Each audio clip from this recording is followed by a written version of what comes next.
Yo, what's good on the web? Your man Q back again, and it's been a minute, so I don't want to say I've been back again, but I have been around. But as promised, as said, I was going to do I almost said a walkthrough or some type of tutorial, but I was gonna get on here and chop it up with y'all and let y'all know what I have been doing lately. Even though, again, I have been around, I still been out here on the Twitch box, on IG, Threads.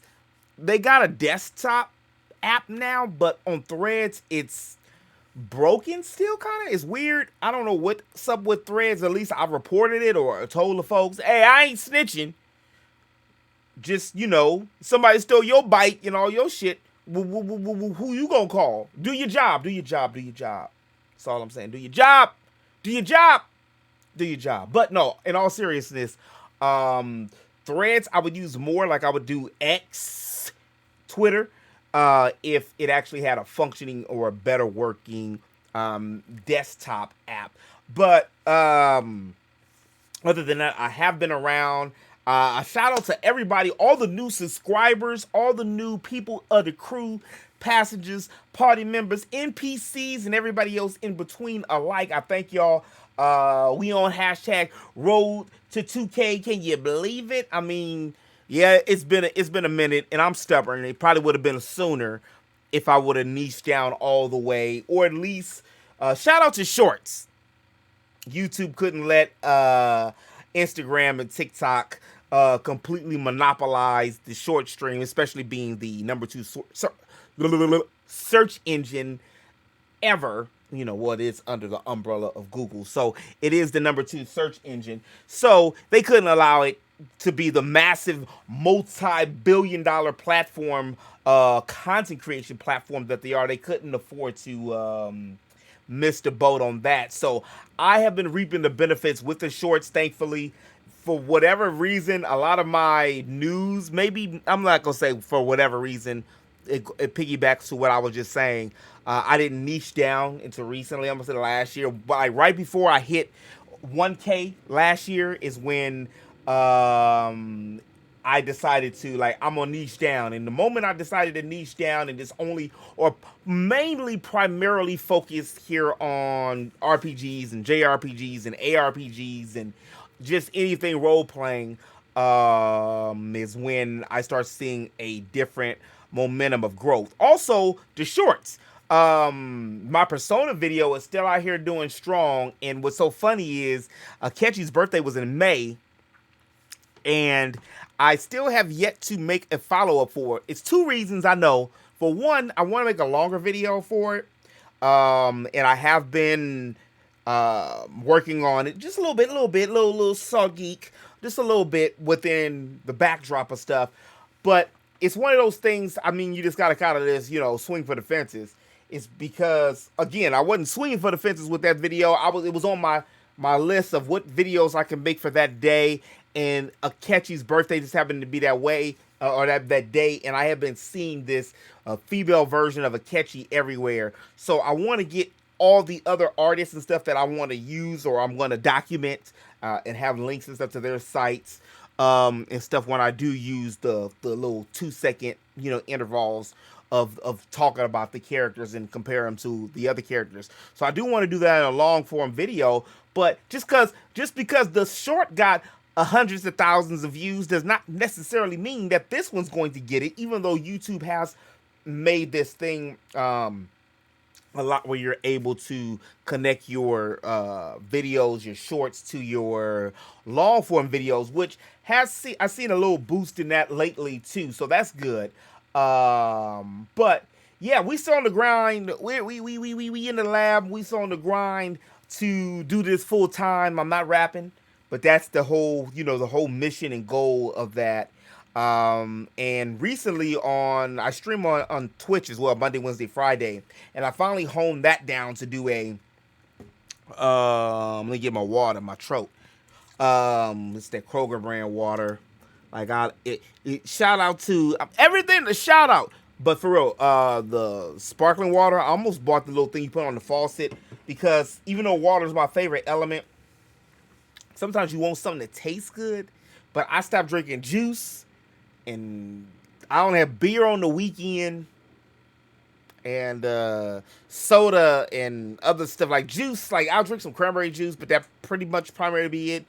Maybe a little bit of orange juice every now and again, but that damn orange juice will be in the refrigerator for weeks sometimes. But sparkling water.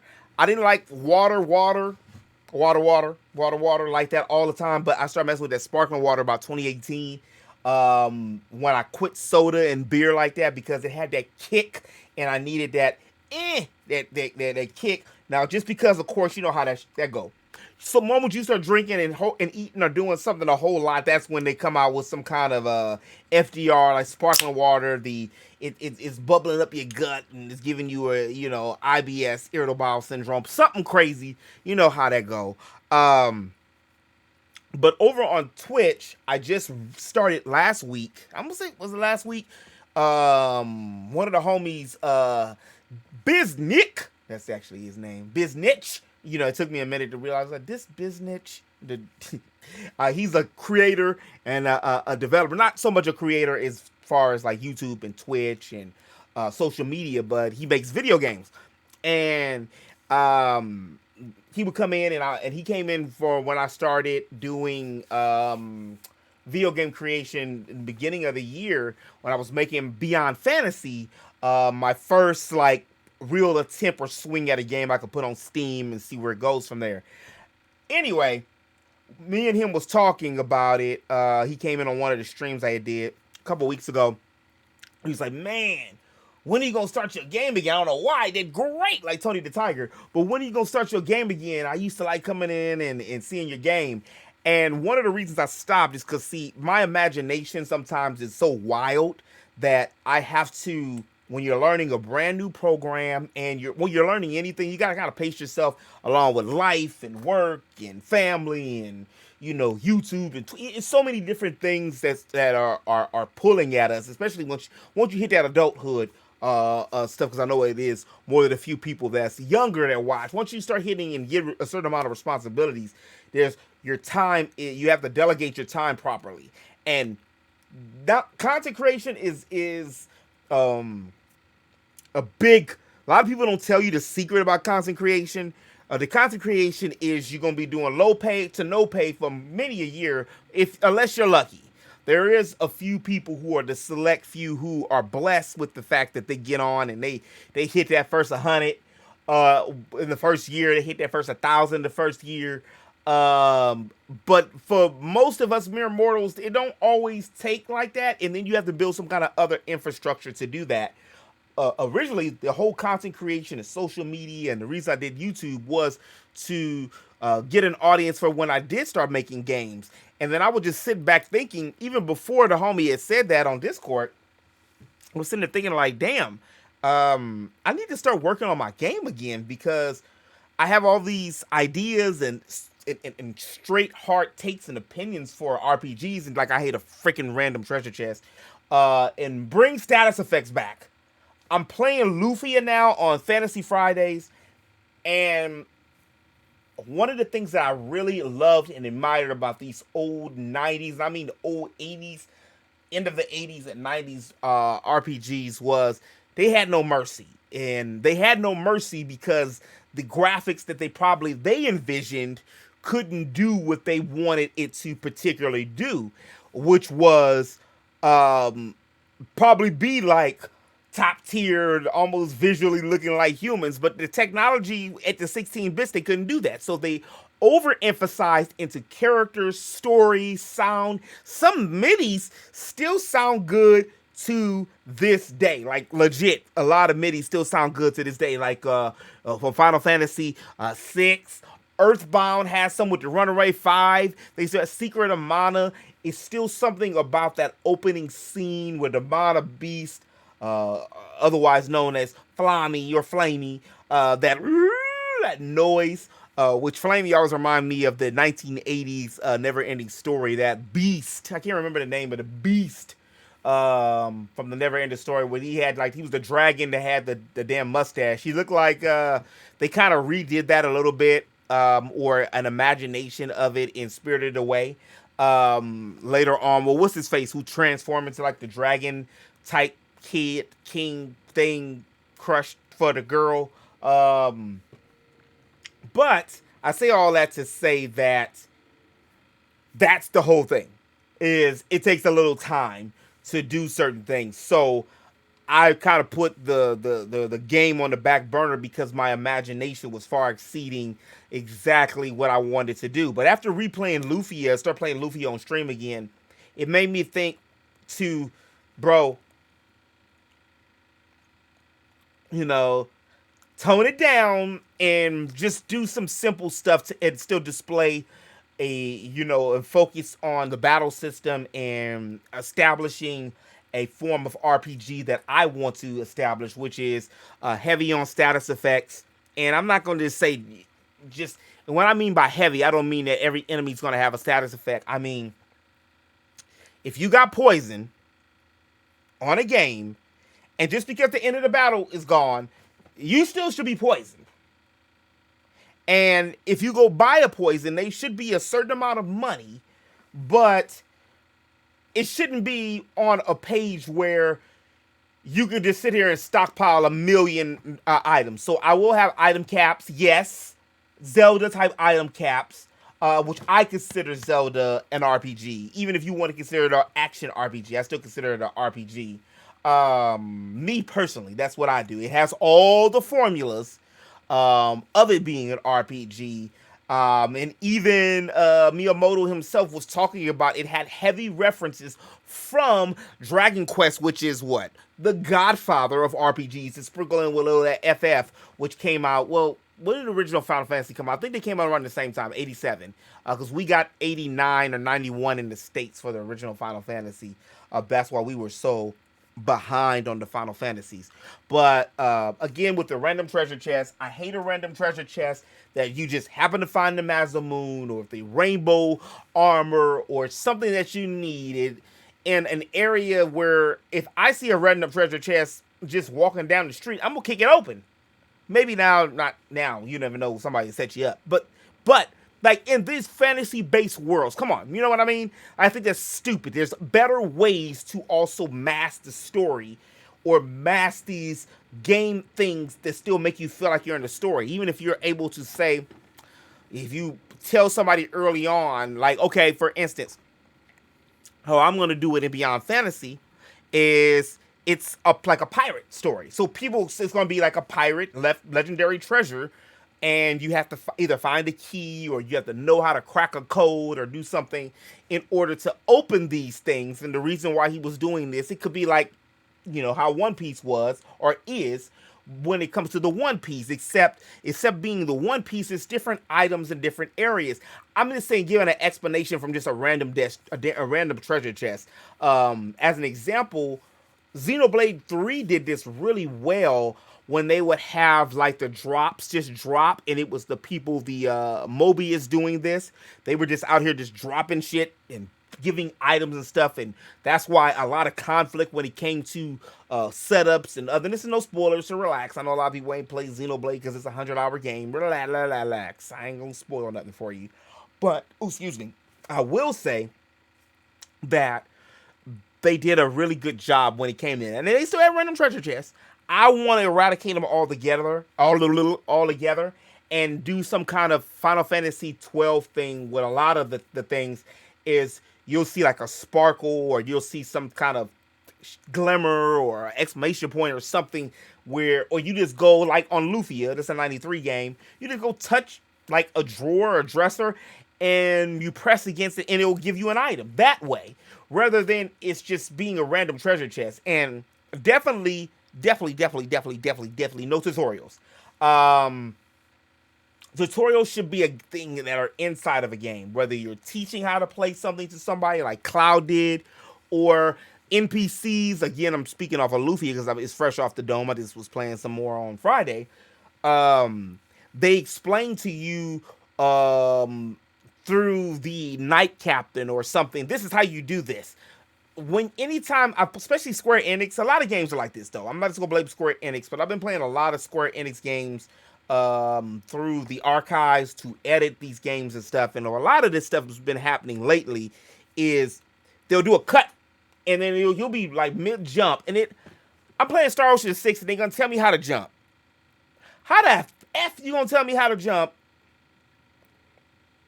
when I've been jumping around for an hour? Like, seriously? Or let me stop hand holding me. Yes, I know that, look, water's wet, coffee's hot. I get it. Everybody's trying to cover their ass and cover the bases and stuff, but you know that goes to the fact where, now watch, I pull one that doesn't have it. This isn't an RPG, so I guess that doesn't particularly count. So let's see. Am I right? We're gonna pull up Catherine, and there's no book. There's just a GameStop receipt, but there's no book inside of it. What does that mean? There's no instructions manual. So you don't want to spend the money for an instructions manual. So you want to like overindulge and over like drench me when it comes to these tutorials and stuff. And I don't like that. Personally, I know I'm a whole man gamer, but stop it. I think that, to be very honest with you, a lot of this generation, or behind my generation and stuff, and behind the 90s generation, I was born in the 80s. So the other two generations that's happened are a lot smarter when it comes to a lot of things, especially when it comes to tech-based things. Man, y'all know how to play a game. You don't know how to jump. You don't need to be playing this game. You don't even kids know how to do. I used to work at Toys R Us as a supervisor at Toys R Us for many a years in the R zone, aka the electronics. I was lightweight excited when they were talking about Toys R Us coming back, and I was sitting here thinking, like, I mean, if they want to pay your man's X, Y, and Z, I might return if they made one in LA again. They say it was supposed to be 3 locations, but I definitely would think about it again. They want to hit your man's up with their boost. And I said that I vowed that I wouldn't do retail again. But that was probably literally my favorite job of all time, was Toys R Us.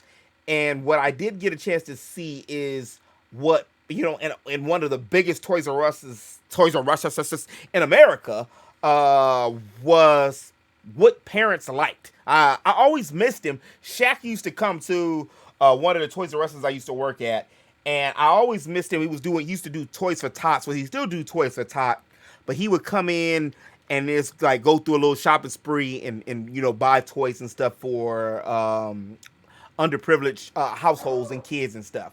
Hold on.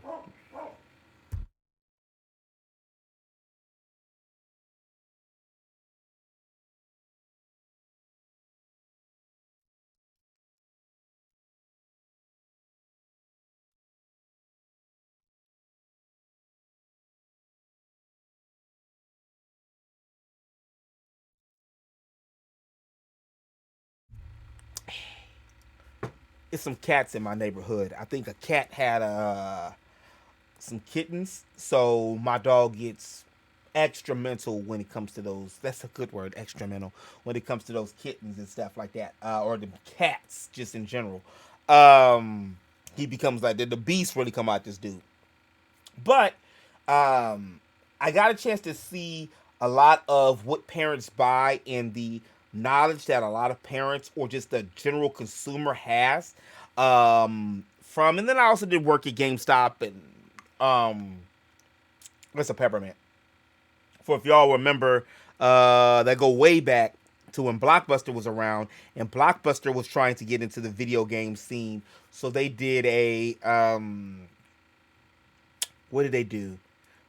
A Game Rush. So then I worked there at Game Rush for a minute, and then I didn't like working at Game Rush because nobody knew about games. Like, they just had me there as the token game guy, but nobody gave a shit about the games. Like, honestly, they gave great credit for the games. That's because Blockbuster didn't understand. They didn't know about games. So, and I didn't like the fact that I'm more of a gamer and an anime head than I am a movie watcher. So people used to come in and ask me, "Oh, have you seen this movie?" And I'm like, have you played this game?"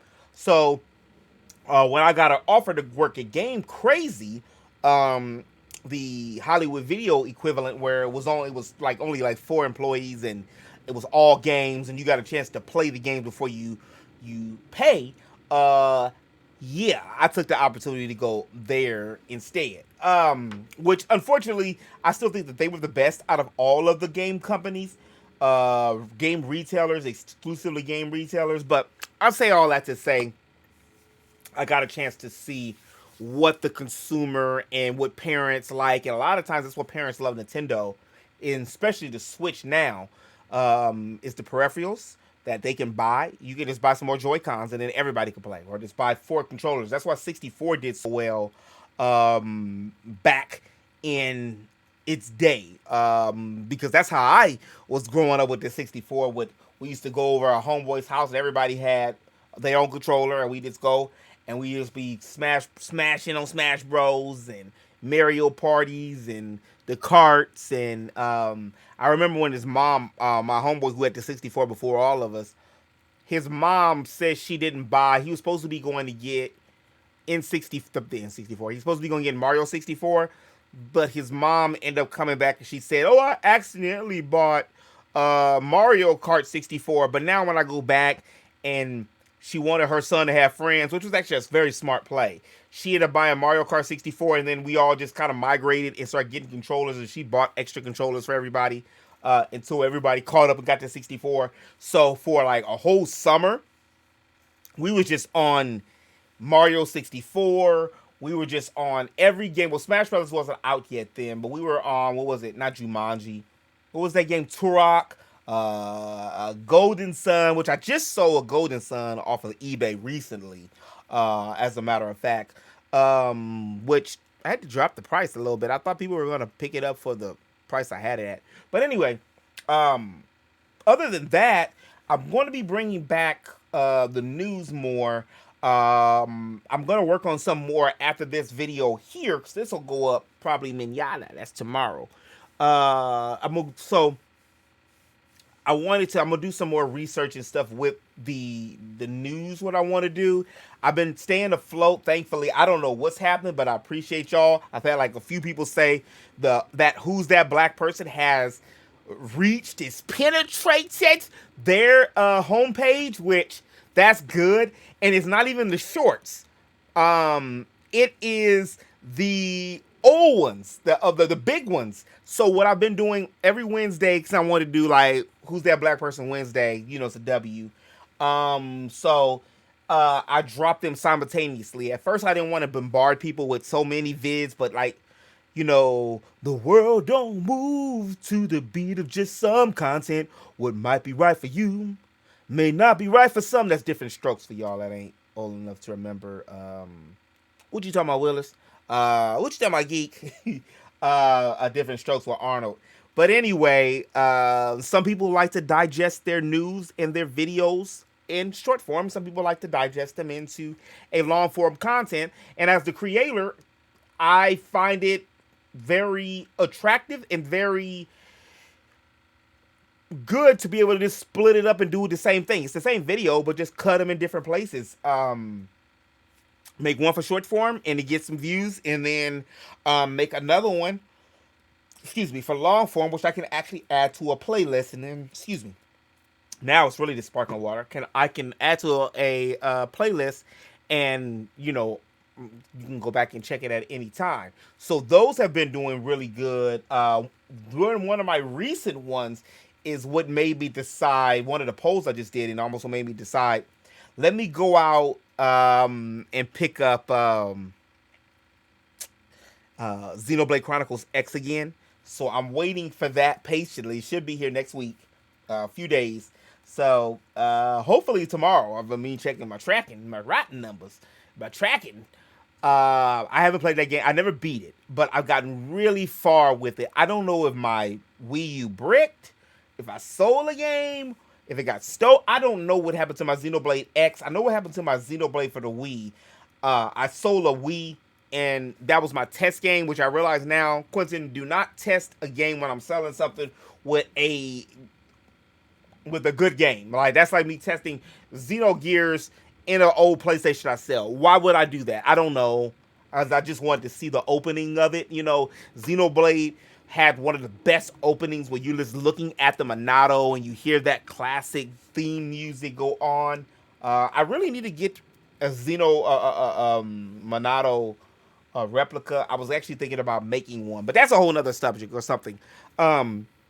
So I will be doing the news back and bringing that back. So we've been floating on lately the Who's That Black Person and some of the skits and things that I have been doing. So I did want to sprinkle those in when I bring back the other stuff.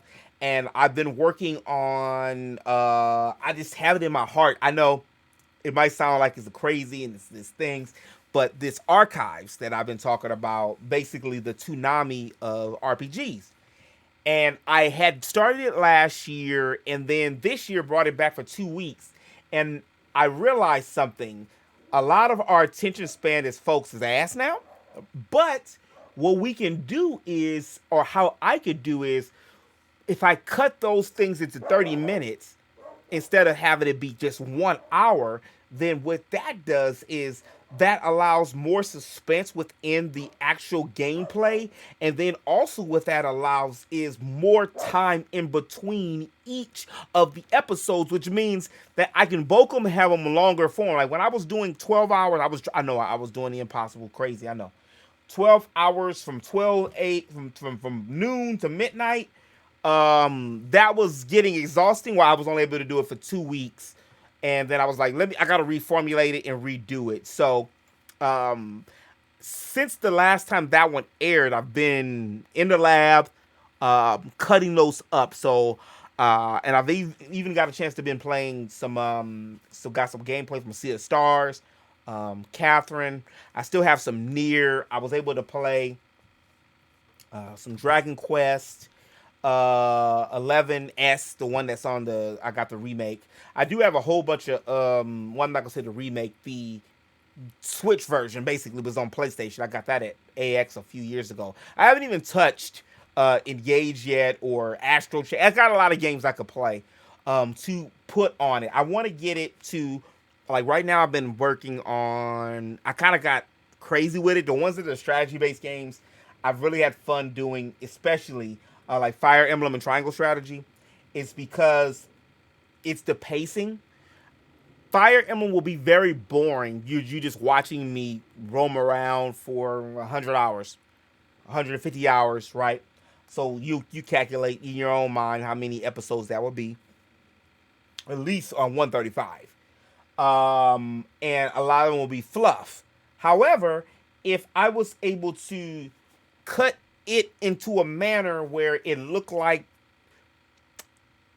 some of your C or B or A supports fit in with the story, and instead of you having to go out there and just actually physically do it, I felt that they would be more digestible. And I've actually gotten more than a few people, at least 5 or 6 people went out after watching it, the archives, and these are the hour versions, to go and pick up the game. So that's in sense of what I want to do, is to have that in hopes to start getting some more, I'll say more, to get some sponsors and some codes and some stuff from some folks. Also, I really just enjoy doing that. I haven't had that much fun in content creation in a long time. Not that I don't like doing the news or the geek show or other things, but just being able to take a game and make a show out of it, do a intro and an outro and do bumpers, and have that creative control to make it that way. Like, it's been some parts in Triangle Strategy that, let's say, I added some scenes, or I didn't add some scenes, but you have to play. It's hard to get the golden route just on the first playthrough. However, this that I have being filmed, that's on the archives, is the golden route. So I've added some of the parts of the playthrough that weren't on the golden route in that, but the way it's added is kind of seamless. You won't be able to see. Same thing with Fire Emblem. So certain games I've been able to do that with. So I've been really excited about that. But anyway, I'm not going to keep you all too long. I had a 30-minute cap. I didn't want to go too ignorant, too crazy out here with y'all because, well, y'all got stuff to do. I just want to get on here and holla at you. Hope all is well with you and yours. I'm still going to be out here. We're going to be doing polls. I have some people getting together that we're going to see how this is going. But I've been talking about it for 3 years since the miasma. The Geek Show. What we were doing, but we know the Geek Show. the Geek Awards. So we're gonna see how that goes. If I do that, that's going to probably be about a week or two after the actual Game Awards. But anyway, that's a story, a topic, a whole other amount of work for another time. Hope you all are well. If you did like this content and you like the content you've been seeing, do me a favor, hit that subscribe button and don't forget to hit the like button. I can't talk tonight. Hit the like, maybe because the Rams lost. Hit the like button before you leave, and you catch me on Twitch, Instagram, Threads, YouTube, all the above, TikTok, under the Geek Show. All right, y'all. Remember to eat, sleep, geek, repeat. I'll holler at you. Peace.